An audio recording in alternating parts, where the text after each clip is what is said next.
अतिरिक्त ऊसाचा प्रश्न इतका भयान झालेला आहे. बीडमधल्या गेवराई तालुक्यातल्या हिंगणगावच्या एका शेतकऱ्याने, नामदेव जाधव त्याचं नाव, उभा ऊस पेटवून दिला आणि झाडाला लटकून आत्महत्या केली. ते एक विदारक चित्र समोर आलेलं आहे.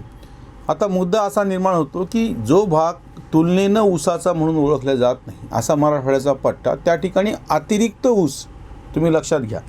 म्हणजे एक काळ असा होता की तुमचा जो ऊस आहे तो तुम्ही कारखान्यातच घातला पाहिजे. तुम्ही चुकून का होईना त्याचं गुऱ्हाळ केलं तरी त्याच्यावरती बंदी यायची. गुऱ्हाळ हे अवैध समजले जायचं आणि त्याच्यावरती धाड पडायची. किंवा तुम्ही तुमचा ऊस तुमच्या भागातल्या कारखान्यालाच द्यायला पाहिजे. तुम्ही जर दुसरीकडे गेला तर त्याच्यावरती पण कारवाई व्हायची. म्हणजे झोनबंदी होती. किंवा एका राज्यातून ऊस दुसरीकडे नेला तरी त्याच्यावरती कारवाई व्हायची. हे सगळे प्रकार महाराष्ट्रातच घडलेले आहेत. तेव्हा सगळ्यांना असं वाटत होतं की सगळ्यात पहिले म्हणजे याच्यावरची बंधनं उठली पाहिजेत. आम्ही ऊस कुठे देऊत किंवा आमच्या ऊसाचं आम्ही कसे गाळप करूत, अशा सगळ्या मागण्यामध्ये तेव्हाची शेतकरी चळवळ अडकलेली होती. आजही अतिरिक्त ऊस निर्माण झाला की तो शासनाने कसा खरेदी करावा, FRP प्रमाणे त्याचे कसे पैसे द्यावेत, अशा मागण्या पुढे येतात. पण अजूनही कोणी ह्याचा जो मूळ प्रश्न आहे, जो शेतकरी संघटनेने उपस्थित केलेला होता, शरद जोशींनी इतक्या स्पष्ट शब्दामध्ये सांगितलेलं होतं, साखर उद्योग नियंत्रण मुक्त केल्याशिवाय ऊसाचा प्रश्न मिटणार नाही. मग आता नियंत्रण मुक्त म्हणल्याच्या नंतर तुमच्या असं लक्षात येईल की जर नियंत्रण मुक्त हे म्हणतात की ह्याचा अर्थ ह्याच्यावरती बंधनं आहेत, मग ती बंधनं कुठली? साखर उद्योगावरती जी प्रचंड प्रमाणातली बंधनं सरकारनी म्हणजे काय म्हणता येईल तेव्हा वेगवेगळ्या पद्धतीने लादलेली होती सगळी. म्हणजे एक तर इसेन्शियल कमोडिटी ॲक्ट, आवश्यक वस्तू कायद्यामध्ये साखर टाकल्या गेली, त्याच्यावरती बंधनं आली. दुसरी गोष्ट म्हणजे हे कारखाने सहकारीच कारखाने, खाजगी कारखान्यांना परवानगी नव्हती. त्या कारखान्याने गाळप केलेला ऊस म्हणजे कधी गाळप सुरू करायचं आणि कधी गाळप बंद करायचं हे तो साखर आयुक्त ठरवणार. त्यांच्याकडे जेवढं साखर आहे त्याच्यातला किती भाग विक्रीला काढायचा आणि किती नाही, प्रत्येक गोष्टीवरती नियंत्रण आपल्याकडे केलं गेलं. हे सहकार नावाचं जे भूत जे मानगुटीला बसलेलं आहे, विशेषतः शेतीचं आहे जे त्याच्यामध्ये साखरेच्या, आणि त्यांनी सगळं हे वाटोळं केलेलं हे पहिलं लक्षात घ्या. म्हणून शेतकरी संघटनेने 1995ला झोनबंदीच्या विरोधामध्ये याच औरंगाबाद शहरामध्ये शरद जोशींनी उपोषण केलं होतं. गोपीनाथ मुंडे तेव्हा युतीच्या शासनामध्ये उपमुख्यमंत्री होते, गृहमंत्री होते, आणि त्यांनी ती मागणी मान्य केली की ऊसावरची झोनबंदी उठवा. त्याच वेळेस मागणी अशी होती की साखर उद्योग नियंत्रण मुक्त करा. आता ह्या नामदेव जाधवांच्या या आत्महत्येचं जे विदारक चित्र समोर आले त्याच्यातून परत हा विषय समोर येतो आहे की आधी आपण मागणी करत होतो, सगळ्यांना वाटत होतं की आपल्या भागामध्ये कारखाना झाला पाहिजे, आपल्या भागामध्ये ऊस झाला पाहिजे, आपला भाग म्हणजे संपन्न होईल, अशी मागणी, असं एक भ्रामक चित्र 25-30 वर्षापूर्वी, 40 वर्षापूर्वी आपल्या सगळ्यांच्या डोळ्यासमोर उभं केलेलं होतं. आणि सगळ्यांना असं वाटत होतं की पश्चिम महाराष्ट्रामध्ये जशी समृद्धी आलेली आहे ती ऊसानं आलेली नव्हती.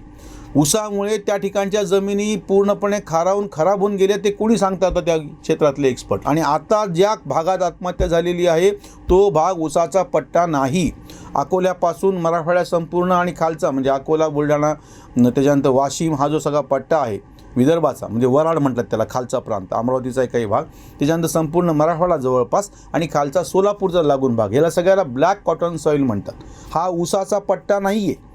ह्याच्यामध्ये जी कोरडवाहूमध्ये पिकं येतात प्रामुख्याने, त्याच्यामधलं पहिलं पीक म्हणजे कापूस, काळ्या मातीमध्ये येणारं. दुसरं महत्त्वाचं पीक म्हणजे सोयाबीन, ऑइल सीड म्हणजे तेल बिया, आणि तिसरं डाळीमधलं महत्त्वाचं पीक म्हणजे तूर. हे सगळे हे सांगतोय मी, तिन्ही पिकं कोरडवाहूची आहेत, यांना वेगळं पाणी द्यावं लागत नाही.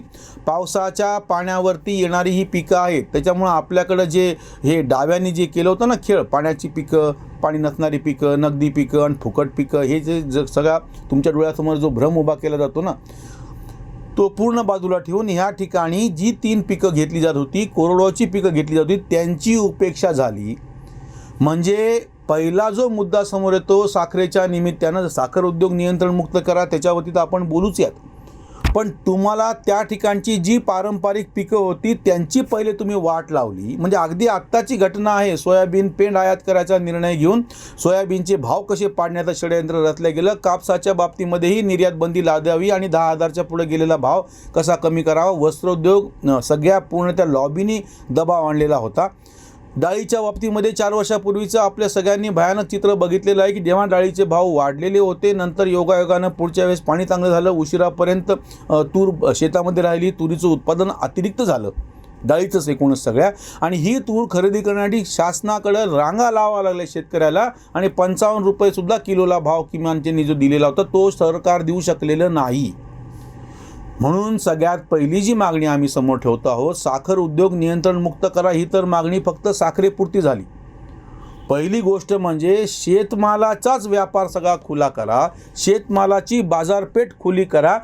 या भागातली जी वेगवेगळी पिकं आहेत, विशेषतः कोरडोची पिकं, त्यांच्यावरची बंधनं पहिले काढा. म्हणजे तो शेतकरी पारंपरिकरित्या त्याच्याकडे जे घेत होता त्याची जर उपेक्षा झाली नाही तर तो दुसरीकडे वळणार नाही. गेवराईच्या शेतकऱ्याला नामदेवराव जाधव यांना ऊस घ्यायची गरज पडणार नाही, कारण की त्यांच्या कापसाला, त्यांच्या सोयाबीनला आणि त्यांच्या तुरीला जर भाव भेटत असेल तर, किंवा त्यांना जो काही भाव भेटतो आहे त्याच्या मार्गामध्ये तुम्ही अडथळा येणार नसेल तर. म्हणून हा सगळ्यात पहिला जो मुद्दा समोर येतो की तो शेतमालाची बाजारपेठ खुली करा. दुसरा मुद्दा मी म्हणजे ऊसाच्या निमित्तानं बाकीच्या बाबतीत बोलतो, फक्त ऊसापुरता मुद्दा मर्यादित न ठेवता. कशासाठी सहकार नावाची गोष्ट हे भूत फक्त तुम्ही शेतीवरतीच लादून ठेवलेलं आहे. तुम्हाला कोणाला तरी आजपर्यंत कधी माहिती आहे का की सहकारी मोटरसायकलचा कारखाना, सहकारी कारचा कारखाना का नाही? हे फक्त तुम्ही सहकार नावाचं इतकं जर चांगलं असेल तुमच्या म्हणण्याप्रमाणे, तर बाकीच्या शहरी किंवा बाकीच्या इतर औद्योगिक उत्पादनासाठी सहकारचा वापर का नाही केला जात? ही फालतू गोष्ट, हे फाटलेलं घोंगडं आमच्या गळ्यात का अडकवलेलं शेतकऱ्यांच्या? म्हणजे तुम्ही हे जे सत्याचे प्रयोग करायचे, कारण तसं का केलेलं आहे? हे सत्याचे प्रयोग का केले जातात? कारण त्याच्यामध्ये सरकारला हस्तक्षेप करायला जागा राहते. एक साखर आयुक्त नेमता येतो, मग त्याच्याप्रमाणे निर्णय होतात. साखर किती गाळप करायचं नाही करायचं, किती विकायची नाही करायची, लेवीमध्ये म्हणजे ठरलेल्या भावापेक्षा कमी भावानं सरकार जबरदस्ती साखर खरेदी करणार आणि रेशनवरती लोकांवरती वाटणार. हे पण यापूर्वी घडलेलं आहे. विविध पद्धतीने त्याची नाकेबंदी करायची. हे म्हणजे कृषी उत्पादनाच्या बाबतीमध्येच का घडतं, किंवा कापसाच्या बाबतीमध्ये? म्हणून तो जो मुद्दा आहे की तुम्ही शेतमालाचा बाजारपेठ तुम्ही त्याची पूर्णपणे खुली असली पाहिजे. तंत्रज्ञानाचं स्वातंत्र्य त्याला आलं पाहिजे. हे सहकार नावाची जी गोष्ट आहे, गचाळ ग्रंथी, ही पूर्णपणे बाजूला ठेवून खुल्या पद्धतीनं जेव्हा ऊसाचे कारखाने येतील, म्हणजे साखरेचे कारखाने होतील, त्या ठिकाणी तंत्रज्ञान स्वातंत्र्य म्हणजे मुद्दा आता परत फक्त ऊसापुरता सांगतो, तो सगळ्यालाच लागू पडतो असला तरी. जो साखर कारखाना आहे त्या ठिकाणी साखरच का गाळप करायची? जर समजा त्या काळामध्ये विजेला भाव आहे, तर ऊसापासून वीज तयार होऊ शकते, ऊसापासून इथेनॉल तयार होऊ शकतं, ऊसापासून गुळाची पावडर, म्हणजे नुसता गुळ आपण पारंपरिक पद्धतीनं काढतो, पण आता गुळाची पावडर तयार करणारे कारखाने आणि नंतर साखर, हे 4 गोष्टी आहेत. ह्याच्यापैकी ज्याला भाव आहे त्या पद्धतीनं ते तंत्रज्ञान विकसित करून आम्ही त्याच्यापासून ते काढू. एक मोठा कारखाना आहे, त्या कारखान्यातून बाजाराची परिस्थिती काय आहे ते पाहून ऊसापासून साखर काढायची, ऊसापासून गुळाची पावडर तयार करायची, ऊसापासून इथेनॉल करायचं का ऊसापासून वीज निर्मिती करायची? विजेचा प्रश्न आजच गंभीर आहे. कोळशाचं काय झालं हे सगळ्यांनी बघितलेलं आहे. म्हणून तंत्रज्ञानाचं स्वातंत्र्य असलं पाहिजे, त्याच्या आधी बाजारपेठ खुली असली पाहिजे, स्पर्धा खुली असली पाहिजे, म्हणजेच कोणालाही कारखाना काढायची परवानगी असली पाहिजे. सहकार नावाचा गबाळ ग्रंथी कारभार शेतीच्या नशिबी नको. जर अजून दुसरं तंत्रज्ञानाचा अजून एक भाग आहे त्याच्यामधला, म्हणजे हे फक्त ऊस कारखान्यामध्ये आल्याच्या नंतरचं तंत्रज्ञान सुधारायला पाहिजे असं नाही आहे. त्याच्या आधी ऊस तोडणीच्या बाबतीतलं तंत्रज्ञान का नाही सुधारलं? आजही पारंपरिक पद्धतीनं ऊस तोडणी मजूर येतात आणि त्या ठिकाणी त्यांच्याकडून ते काम केलं जातं, जे अतिशय कष्टाचं आहे. आणि त्या सगळ्या ऊसतोड मजूर, त्यांचे स्थलांतर, त्यांच्या मुलांचा प्रश्न, त्यांच्या शिक्षणाचा प्रश्न आणि त्याच्यामुळे विस्कटलेला गावगाडा त्या ठिकाणचा, ज्या गावातून साधारणतः दसऱ्याच्या नंतर ऊस तोडणीसाठी हे बाहेर पडतात आणि जवळपास मार्च महिन्यापर्यंत त्यांना ते सगळं चालत राहतं त्यांचं काम. ह्या 4-5 महिने ते गावापासून तुटलेले असतात. ह्याच्या काय समस्या किती आहेत तिची वेगवेगळी वर्णनं आपण वाचली. मूळ समस्या अशी आहे की ऊस हा अशा पद्धतीनं मानवी पातळीवरती मजूर घेऊन का कापावा लागतो, यांत्रिक पातळीवरती ऊस का नाही कापायचा? म्हणून तंत्रज्ञान सुधारलं पाहिजे, हे महत्त्वाचं. म्हणजे यंत्रानं ऊसाची कापणी करणे आणि नंतर तो वाहन, आणि त्याच्या आधीचं पुन्हा तंत्रज्ञान म्हणजे साखर कारखान्याचं तंत्रज्ञान सुधारलं पाहिजे.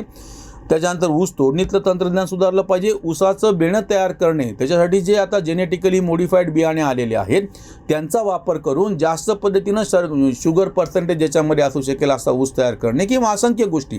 या सगळ्यासाठीचं मूळ असतं की बाजारपेठ खुली असली पाहिजे.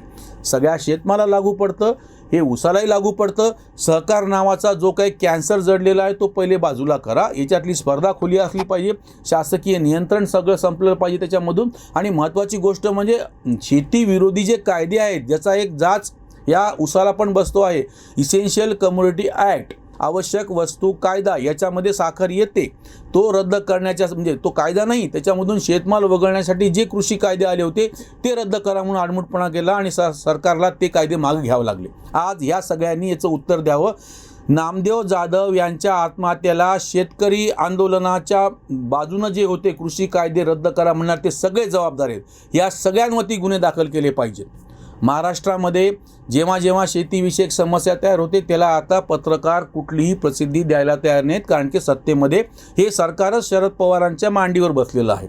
म्हणजे आरक्षणाचा प्रश्न असतो, मराठा आरक्षणाचा, तो फडणवीस मुख्यमंत्री असताना तीव्र असतो, पण शरद पवारांच्या मांडीवर सरकार बसलेलं असलं की मग तो प्रश्न संपून जातो.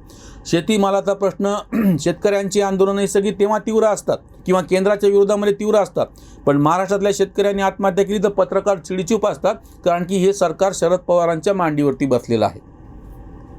या आत्महत्येनं हे सिद्ध केलेलं आहे की शेतीमधली बाजारपेठ खुली करणे, शेतकऱ्याला स्वातंत्र्य देणे, बाजारपेठेचं तंत्रज्ञानाचं स्वातंत्र्य देणे आणि शेतीविरोधी जाचक कायदे तातडीनं रद्द करणे. जे जुने आहेत ते, हे नवीन आलेले कायदे हवे होते.